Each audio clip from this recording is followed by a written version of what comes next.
प्रभुपाद ने इस्कॉन की स्थापना से पहले शिला प्रभुपाद ने बहुत तकलीफ़ें सही, अपने घर वालों, अपने परिवार के अंदर भी उन्होंने तकलीफ़ें सही। और उसके बाद जब शिला प्रभुपाद ने अपने परिवार का त्याग कर दिया और त्याग करने के बाद प्रभुपाद वृंदावन में रह रहे थे, तो भी लोग उनको अप्रिशिएट बेसिकली नहीं कर पा रहे थे। शिला प्रभुपाद ने झांसी इत्यादि अनेक स्थानों पर कृष्ण भक्ति के प्रचार का उन्होंने बहुत प्रयास किया, लेकिन लोगों ने उनके साथ सहयोग बेसिकली नहीं किया। तो शिला प्रभुपाद ने उस समय सोचा था कि मेरे गुरु ने भी कहा है पाश्चात्य देश के लोगों को आप प्रीच करो, इंग्लिश स्पीकिंग ऑडियंस को आप प्रीच करो। और जो भारत है, दुर्भाग्य से ये भी पश्चिमी देशों के पीछे दौड़ रहा है। तो जब तक मैं पश्चिमी देशों के लोगों को यहाँ पर नहीं ला के दिखाऊँगा कि देखो ये भी कृष्ण भक्ति कर रहे हैं, तब तक ये लोग उस बात को ठीक से अप्रिशिएट नहीं कर पाएंगे। और शिला प्रभुपाद ने ऐसा किया भी।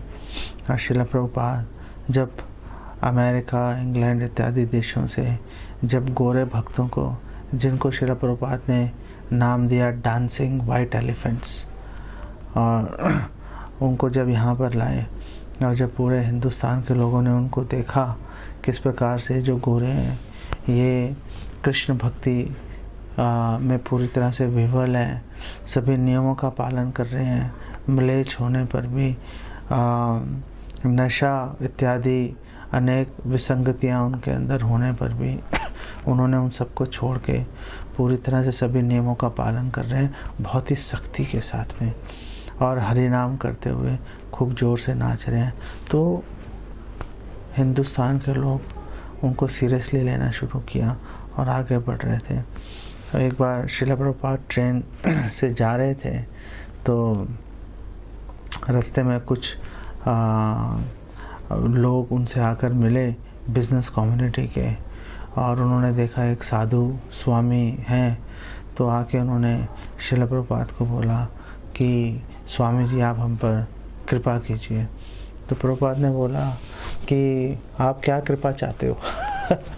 तो एक व्यक्ति ने बोला कि मेरे घुटनों में दर्द है, उसको आप ठीक कर दीजिए। तो ऐसी कृपा मांगने के लिए शिला प्रभुपाद के पास वो व्यक्ति गया। शिला प्रभुपाद ने अपने ब्रह्मचारी शिष्यों की ओर, गंजे हैं, लाल कपड़े डाले हुए हैं, और उन्होंने शिला प्रभुपाद ने कहा मेरी कृपा तो यही है, अगर तुम्हें मेरी कृपा चाहिए तो तुम्हें ऐसा ही बनना पड़ेगा। इसी तरह से जैसे गौर किशोरदास बाबा जी महाराज के पास एक व्यक्ति गया था कलकत्ता से, नवद्वीप गया और गौर किशोरदास बाबा जी महाराज से मिला था और उनको बोला था कि आप प्लीज़ मुझ पर दया कीजिए। तो गौर किशोरदास बाबा जी ने बोला था तुम्हारी वापसी की ट्रेन कब की है? तो उसने बोला शाम को 6 बजे की मेरी ट्रेन है वापस कलकत्ता की। तो गौर किशोरदास बाबा जी महाराज ने बोला था जो व्यक्ति वापसी की टिकट बुक करा के आता है धाम में, वो कृपा का पात्र नहीं बन सकता। कृपा का पात्र वही बनेगा जो बेसिकली भगवान को पूरी तरह से समर्पित है। तो इस्कॉन के बाहर के लोग तो शिला प्रभुपाद को ठीक से पहचान नहीं पा रहे थे, लेकिन सबसे आश्चर्य की बात यह है कि इस्कॉन के अंदर भी शिला प्रभुपाद को करीब 1970 के आसपास कई मुश्किलों का सामना करना पड़ा। उनके कई शिष्य शिला प्रभुपाद के जो भारत में आकर प्रचार कर रहे थे, वो भारत के कई और स्वामियों से, शिला प्रभुपाद के गॉड ब्रदर से मिलकर वो प्रभावित हो रहे थे और शिला प्रभुपाद की स्थिति को मिनिमाइज़ करने की, उनकी स्थिति को कम करने की कोशिश कर रहे थे। इनफैक्ट सैन फ्रांसिस्को की रथ यात्रा के बाद शिला प्रभुपाद ने सभी सीनियर भक्तों को बोला था कि मैं आपसे मिलना चाहता हूँ। तो सब लोगों ने बोला कि हम सब आपसे नहीं मिलेंगे, हमारा एक प्रतिनिधि आपसे मिलेगा। तो शिला प्रभुपाद ने बोला व्हाट इज़ दिस नॉनसेंस। जब फाउंडर आचार्य यहाँ पर मौजूद है, तुम अपना एक और प्रतिनिधि कैसे चुन सकते हो। तो इस तरह की समस्याएं श्रील प्रभुपाद ने फेस किया था। और श्रील प्रभुपाद ने देखा था कि उनके लेटर्स जो हैं उनको सारे लेटर्स उनको नहीं दिए जा रहे थे। पहले जो टेम्पल प्रेसिडेंट है वो लेटर्स को पढ़ के ये डिसाइड करता था कि लेटर श्रील प्रभुपाद को दिखाना चाहिए कि नहीं दिखाना चाहिए। तो श्रील प्रभुपाद ने इस बात पर ऑब्जेक्शन रेज़ किया था कि कोई भी व्यक्ति गुरु और शिष्य के बीच में नहीं आ सकता, कि गुरु को ये चीज़ दिखाएं या गुरु को ये चीज़ नहीं दिखाएं, जब तक कि गुरु से सामने से एक स्पेसिफिक इंस्ट्रक्शन नहीं हो। श्रील प्रभुपाद जो बुक्स प्रिंट कर रहे थे उसकी क्वालिटी में भी श्रील प्रभुपाद जो है वो उनको अच्छा नहीं लग रहा था। इनफैक्ट श्रील प्रभुपाद ने रैंडम उन्होंने चेक किया बुक्स को, तो वहाँ पे एक जगह श्रील प्रभुपाद को ओम भूर्भुवः स्वाहा ये शब्द था, तो ओम भूर्भुवः स्वाहा इसकी जगह कोई बुद्धा ऐसे कुछ शब्द लिखा हुआ था। और श्रील प्रभुपाद ने कहा व्हाट इज़ दिस नॉनसेंस, ये ना संस्कृत है ना इंग्लिश है, पता नहीं क्या है। पूरी दुनिया को पता है कि ओम भूर्भुवः स्वाहा है, और आप ऐसे गलत प्रिंटिंग करोगे तो लोगों पर क्या उसका इम्प्रेशन पड़ेगा, क्या असर पड़ेगा लोगों पे। और श्रील प्रभुपाद ने कहा कि ये तो मिस्टेक मैंने देख ली है, पता नहीं और कितनी ऐसी मिस्टेक्स और बुक्स में रहेंगी।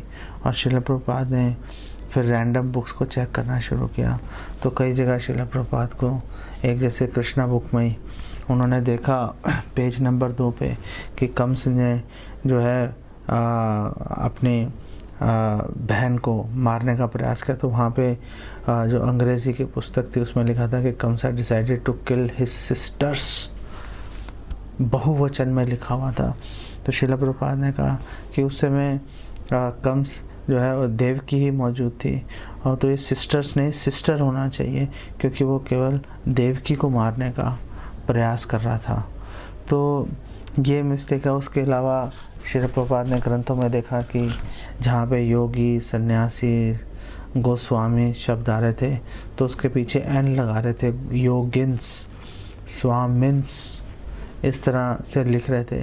तो श्रील प्रभुपाद ने बोला ये जो एन है ये नहीं आना चाहिए, सीधा बोलिए योगीस, स्वामीज, गोस्वामीज सीधा लिखो, एन लगाने की उसमें कोई भी आवश्यकता नहीं है। इसी तरह से उन्होंने बताया कि कृष्णा बुक के पेज 48 पे लिखा हुआ था on the banks of Ganges near डिडबी, जबकि यहाँ पे होना चाहिए था नियर दिल्ली। तो ऐसे और भी बहुत सारे एग्जाम्पल्स हैं। और श्रील प्रभुपाद ने बोला कि अगर हमारी जो बुक्स हैं वो ऐसे ही स्पेलिंग मिस्टेक्स के साथ प्रिंट होंगी तो लोगों को हमारे जो पब्लिकेशन है, हमारे बुक्स है, लोगों का विश्वास उस पर कम होगा। तो आप प्लीज़ इस बात को आप ध्यान रखिए कि जो एडिटोरियल वर्क है वो बहुत अच्छे से किया जाना चाहिए। लेकिन दुर्भाग्य की बात है कि आज भी हम देखते हैं, मैंने तो श्रील प्रभुपाद की इंग्लिश और हिंदी की बुक्स ही देखी हैं, दूसरी लैंग्वेजेस मुझे कम आती हैं, बंगाली मुझे समझ में आती है, लेकिन मैं उस स्तर पे नहीं हूँ कि मैं उसमें से कमियाँ निकाल सकूँ। हालांकि मैं बंगाली पढ़ लेता हूँ, लेकिन जो मैंने इंग्लिश और हिंदी में पढ़ा है तो इंग्लिश में तो चलो मिस्टेक्स कम है, लोगों ने अच्छा काम किया है, लेकिन जो ट्रांसलेशंस हैं हिंदी के अंदर उसमें मैं कई उसके अंदर कमियां देखने को मिलती हैं। और बड़ा दुख होता है कि ये जो कमियां श्रील प्रभुपाद के इस प्रसंग को अगर हम देखें तो श्रील प्रभुपाद एक एक मिस्टेक को सीरियसली ले रहे थे। हम आज उन चीज़ों को पता नहीं क्यों गंभीरता से नहीं ले रहे हैं। श्रील प्रभुपाद चाहते थे कि जो बुक्स हैं उसके अंदर जो ग्रंथ हैं, स्पेशली जो ओरिजिनल ग्रंथों को ट्रांसलेट और उनका अनुवाद चल रहा है, उसके अंदर श्रील प्रभुपाद बोल रहे थे कि वर्ड टू वर्ड मीनिंग होना चाहिए, शब्दार्थ होना चाहिए। जब पहली बार चैतन्य चरिता में छपी थी हिंदी में, तो उसमें शब्दार्थ नहीं थे, उस समय शायद वो नहीं कर पाए होंगे। लेकिन बाद में तो चलो इतने सालों के बाद में 50 साल हो गए तो भक्त अवेलेबल हो गए और शब्दार्थ इत्यादि को उस पर काम करने के लिए। तो मैंने भी अपनी सर्विसेज ऑफ़र किया था कि मैं इनको शब्दार्थ को इसमें कर देता हूँ मैं शब्दार्थ, लेकिन वहाँ से बहुत रेजिस्टेंस आया। ये तो भला हो, वहाँ पे बीबीटी में उस समय बॉम्बे में एक डिवोटी थे जगदीश प्रभु, उन्होंने काफ़ी इसके ऊपर फाइट किया और उन्होंने भी दिन रात काम किया और मैंने भी थोड़ी बहुत उसमें सेवा की। तो जो नया एडिशन हिंदी में छपा उसके अंदर शब्दार्थ आ गए, लेकिन वो शब्दार्थ लाने के लिए हमें बहुत फाइट करनी पड़ी। हमें विलिंग नहीं थे लोग, जो जिनके ऊपर बीबीटी का प्रभार है, वो लोग ही इस बात के लिए, जिस बात के लिए प्रभुपाद सीरियस है, जिस बात को प्रभुपाद बहुत गंभीरता से ले रहे हैं, इम्पोर्टेंट है, उस बात को वो लोग सीरियसली लेने के लिए तैयार नहीं थे। लेकिन संघर्ष किया और भगवान ने थैंकफुली एक्सेप्ट किया हमारी प्रार्थनाओं को और भगवान ने उनको प्रेरणा दी कि आप कि ये शब्दार्थ जो है छप जाना चाहिए। तो इसी तरह से श्रील प्रभुपाद जो हैं वो मायापुर में श्रील प्रभुपाद लैंड खरीदना चाहते थे और प्रभुपाद के पास उस समय फंड्स भी आ गए थे भगवान की दया से, और प्रॉपर जो रिक्विजिट जो भी सैंक्शंस चाहिए थी, जो भी मंजूरियाँ स्वीकृति चाहिए थी गवर्नमेंट से, वो भी उनको अवेलेबल हो गई थी। तो श्रील प्रभुपाद ने अपने गॉड ब्रदर दामोदर महाराज, उनको चिट्ठी लिखी थी कि मैं अपने शिष्यों को भेज रहा हूँ आपके पास में, आप प्लीज़ उनको हेल्प कर दीजिए कि वो लैंड एक्वायर करने में, वहाँ पे लैंड खरीदने में। लेकिन उन्होंने बेसिकली उनकी कोई हेल्प नहीं की। सो श्रील प्रभुपाद ने इस्कॉन के अंदर बाहर तो तकलीफ़ें झेली, श्रील प्रभुपाद ने गौड़िया मठ के अंदर भी तकलीफ़ें झेली जहाँ के लोग भक्त हैं, और फिर श्रील प्रभुपाद ने इस्कॉन के अंदर भी तकलीफ़ें झेली जो कि श्रील प्रभुपाद ने ही स्थापित किया। श्रील प्रभुपाद के बिना इस्कॉन, उसका हर भक्त बेसिकली एक प्राणहीन मृतक व्यक्ति के समान है। ऐसे स्थान पर भी श्रील प्रभुपाद को बहुत तकलीफ़ों का सामना करना पड़ा और श्रील प्रभुपाद ने बहुत सूझबूझ के साथ में इस खतरे को हटाया, क्योंकि श्रील प्रभुपाद ये सोच रहे थे कि जो मेरे शिष्य हैं वो जानबूझकर मेरी अवहेलना नहीं कर रहे, वो मासूम हैं, अबोध हैं। तो ये विचार अपने हृदय में रख के श्रील प्रभुपाद ने अपने जो शिष्य हैं उनको नीचे गिरने से बचाया और इस्कॉन संस्था सुचारू रूप से चलती रहे, इसके लिए श्रील प्रभुपाद ने काफ़ी प्रयास किए। तो भक्तों को जानना, भक्तों को समझना मुश्किल होता है। श्रील प्रभुपाद ने स्थापित किया, 64 से 16 माला पे ले आए कि 16 माला एटलीस्ट करना कंपलसरी है। लेकिन अमेरिका में एक मंदिर में श्रील प्रभुपाद ने कोई भक्तों से पूछा, आप 16 माला कर रहे हो?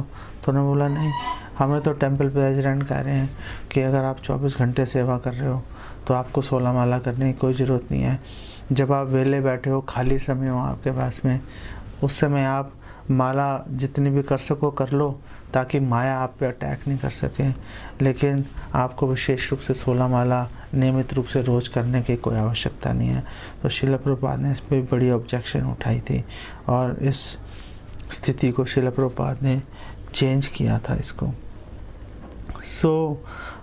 घटनाएं और भी बहुत सारी हैं, कई तो बहुत ही दुखद भी हैं, लेकिन मैं उनको यहाँ पे कोट नहीं करना चाहता।